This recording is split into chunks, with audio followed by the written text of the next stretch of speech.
Ginger Beyond the Crystal, from good to bad to good again. In Ginger Beyond the Crystal, you play as a blue guy named Ginger who sets out to purify all the red crystals spread across 3 lands. This is a 3D platformer that from the start just doesn't feel right. It feels like a PS1 style platformer, not necessarily in a good way. The first 3 hours of this game impressed me so much as this game exceeded all expectations I had for it, especially after my first impressions of this game's overall control and feel, as the combat here is some of the worst feeling ever and the platforming is just lacking polish and feels completely unsatisfying. But after running around the first open area for a little while, I was hooked. There was so much charm in this village. I was running around collecting resources to rebuild homes and spending crystals to save villagers and bring them back here. There are 5 levels in each of these 3 maps, and the levels in the first map are just as charming as the initial map, so well designed and fun to run through. And as you play through them, you'll rescue characters that reward you with a new costume that give you a new progression ability. After you finish the level, you'll unlock a platforming obstacle course, as well as the next level and new missions to do for the villagers. These missions range from fetch quests to fighting enemies around or orb collecting races. And despite how repetitive this all became in the long run, I initially didn't mind. I was having fun. And then I get to the final boss of this map, and admittedly it felt a little out of place, but this was forgiven. I'm about to go to a new map with probably even more fun and challenge.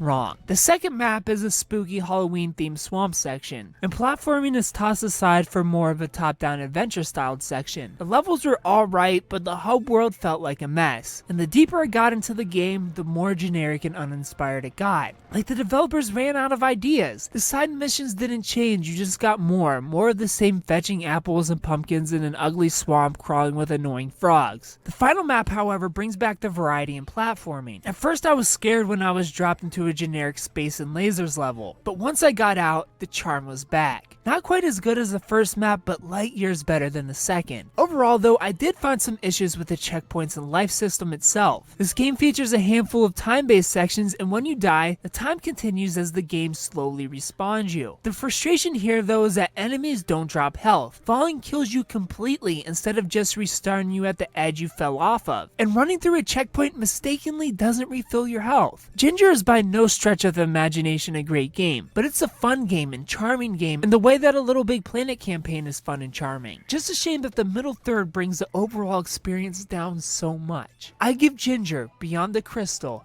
a 7 out of 10. If you played Ginger Beyond the Crystal, tell me what you thought about it down in the comment section below. If you haven't played it, tell me if you plan on picking it up. Thumbs up if you liked the video, subscribe if you're new to the channel, and tune in Monday for First Impressions, where you find out what game we're playing next. Thanks for watching.